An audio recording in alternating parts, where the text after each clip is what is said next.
ಗುರು ನೆನೆ ನನ್ ಕನ್ಸಲ್ಲಿ ಸುಂದರವಾಗಿರೋ ಪರ್ಸನ್ ನೋಡ್ದೆ ಗುರು. ಅವ್ರ ರಿಯಲ್ ಲೈಫ್ ಅಲ್ಲಿ ನಾನು ನೋಡೇ ಇಲ್ಲ ಅವ್ರನ್ನ. ಅವ್ರ ನನ್ ಕನ್ಸಲ್ಲಿ ಹೇಗ್ ಬರಕ್ ಸಾಧ್ಯ? ಬ್ರೋ, ನಿನ್ ಬ್ರೈನ್ ನ ಡಿಜೆ ಅನ್ಕೋ. ನಿನ್ ಬ್ರೈನ್ ಯಾವ್ದನ್ನು ಫ್ರಮ್ ಸ್ಕ್ರಾಚ್ ಇಂದ ಮಾಡಲ್ಲ, ಯಾವ ಫೇಸ್ ನು ಸ್ಕ್ರಾಚ್ ಇಂದ ಮಾಡಲ್ಲ, ಬರೀ ಕಾಂಬಿನೇಷನ್ ಮಾಡುತ್ತೆ.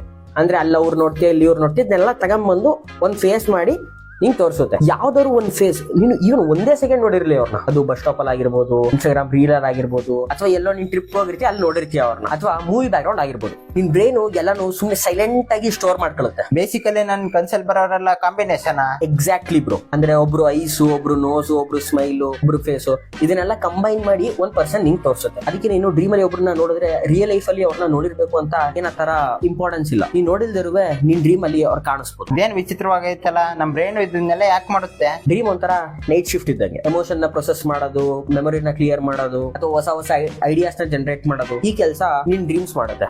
ಅಂದ್ರೆ ಕ್ರಿಯೇಟಿವ್ ಸರ್ಕಿಟ್ ನ ಫೈರ್ ಮಾಡೋದು. ಓ, ಹಾಗಾದ್ರೆ ನಮ್ ಬ್ರೈನ್ ಫಿಲಂ ಡೈರೆಕ್ಟರ್. ಅದೇ ಫ್ಯಾಕ್ಟ್ ಬ್ರೋ. ಅಂದ್ರೆ ನಿನ್ ಬ್ರೈನ್ ಕೂಡ ಒಂಥರ ಬಾಲಿವುಡ್ ಇದ್ದಂಗೆ, ಎಲ್ಲಾನು ಓನ್ ಆಗಿ ಪ್ರೊಸೆಸ್ ಮಾಡುತ್ತೆ. ಹಂಗೆ ತುಂಬಾ ಥಿಂಗ್ಸ್ ನ ಕಾಪಿನೂ ಮಾಡುತ್ತೆ. ನಾನು ನಿಮ್ಮ ಆಸ್ಟ್ರೋ ಕನ್ನಡಿಗ. ಸಿಗೋಣ ಮುಂದಿನ ವಿಡಿಯೋದಲ್ಲಿ.